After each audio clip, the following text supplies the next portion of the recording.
Everyone. This week I'm going to be talking about the top 5 MLB players who get paid not to play. Well, let's start with the first player. The first player is Bobby Bonilla. He's so famous for getting paid not to play that there's even a day dedicated to him. That day is July 1st, which is National Bobby Bonilla Day. In that day, the Mets pay Bobby $1,193,248 and don't forget 20 cents. Since 2011, they have been paying him that, and they will continue to pay him that till 2035. That amounts to nearly $30 million a year. That amounts to nearly $30 million in total. So you might be wondering, how did this happen? Well, in November 11th, 1998, the Mets signed Bobby to a 2-year deal worth something around $5.9 million. Bonilla was a solid player the first year, but by the middle of the season, he fought with his manager and was kicked out of the Mets lineup. Also, he played cards in the clubhouse in a show of defiance against his manager while the Mets were losing in the playoffs. So at that point, the Mets knew he was being a distraction, and they knew they had to get rid of him. But no team was going to pay the $5.9 million of Bobby's contract. So the Mets had no other choice but to eat that contract and find a way to pay it up. So that's why the Mets decided to pay Bobby around $18 million spread into 14 years instead of $5.9 million in one season. But what did the Mets do with the money they saved? Well, they signed Mike Hampton, who turned out to be the MVP of the championship series that year. Also, after that season, Mike Hampton ended up going to the Rockies, which gave the Mets a compensation pick in the draft, in which they used to sign David Wright. So when you say the Mets are crazy for doing this deal, remember they with the money they saved, they signed a a championship MVP and a future Hall of Famer, which they got to for which they got him to play for the Mets his entire career. So don't judge before knowing what did they do with the money they saved. Okay, so let's start with player number two. Player number two is Ramirez. He's getting paid 2 million, around 2 million a year, and has been getting paid that since 2011. And he will keep getting paid that until 2026. So how did this happen with Manny? After the Red Sox traded Ramirez to the Dodgers in 2008, they still owed him $32 million, which is getting paid out in installments, roughly $2 million until 2020, with roughly $2 million until 2026. But in comparison to Bonilla, Manny did play a lot better than him, so Manny deserves his money much more than Bonilla deserves his $1 million. So let's start with player number three. Player number three is Pablo Sandoval. Yes, Sandoval is still playing, but for the San Francisco Giants, and not the Boston Red Sox, which is a team that is paying him. The Red Sox, in the second they released Pablo, they knew they would have to pay him $18 million in 2018 and in 2019, and a $5 million buyout for the 2020 season.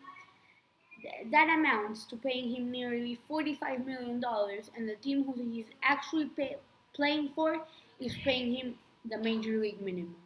So, how did this happen with Pablo? In the 2014 offseason, the Red Sox signed Pablo to a 5-year deal worth $95 million. Well, that deal will always be remembered as one of the worst contracts in the history of MLB. That's due to the fact that over 3 years and only 161 games, he missed virtually, and only 161 games played. Sandoval hit 200. He hit for a 237 batting average. He hit only 14 home runs and played defense so bad that Boston would have been better off with a mannequin at the hot corner. All of that added up to a minus 2.0 WAR, which is wins above replacement, for Sandoval with the Red Sox. So the Red Sox should have learned their lesson. They should have learned their lesson with this deal. Don't sign players to long-term deals with worth a lot of money. Sign players either cheap, long-term, or no, or short-term and for a lot of money. Because they also signed David Price, who's getting paid roughly $30 million each year, and he's playing like a third pitcher in the rotation, not the eighth, which the Red Sox expected him to be. Okay, so let's get on with player number 4. Player number 4 is Troy Tulowitzki.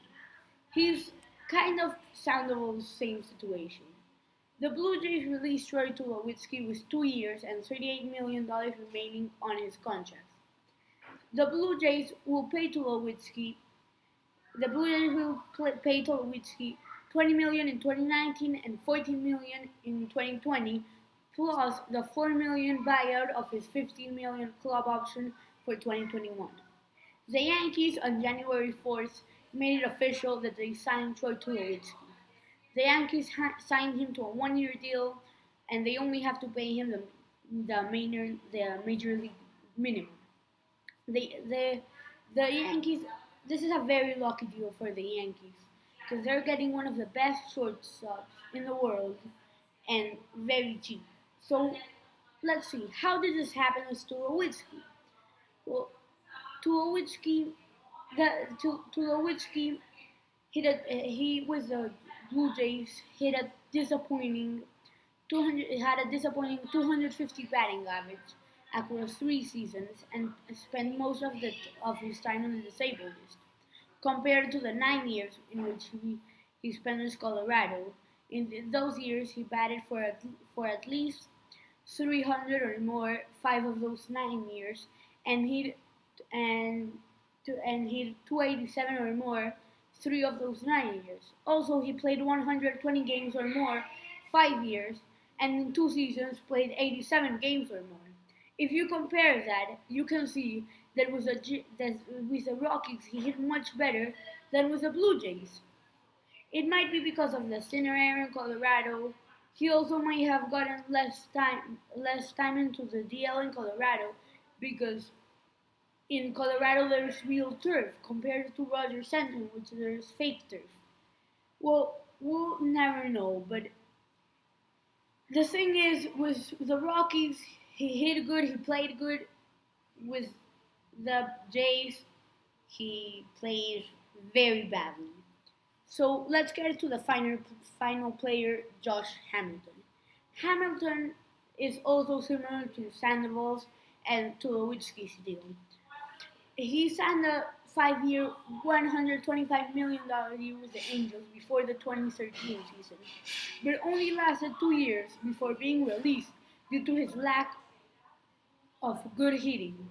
During his time with the Angels, he had a 255 batting average, hit 31 home runs, 53 doubles, and batted in 123 runs in 240 games. This, plus the fact that in the 2015 offseason, Hamilton had a drug relapse, and an arbiter ruled that Major League Baseball could not suspend him, meaning the Angels had to trade Josh Hamilton to the Rangers. The Angels ended up trading Josh Hamilton to the Rangers in 2015, and the Rangers in this deal were able to save roughly $20 million from Josh Hamilton's contract. They now owe him around $63 million. They owed him around $63 million until the 2017 season. In 2017, the Angels paid him the approximately $26 million remaining on Hamilton's contract. This teaches the Angels the same lesson the Red Sox learned with Sandoval: don't sign players for long-term deal for a lot of money. Instead, sign players either long-term but cheap or short-term and not for a lot of money. Hope you like this video, and well, things can be sometimes Teams can spend sometimes a lot of money, so if you're a general manager, don't sign players to 10-year deals worth $400 million. So see you next week.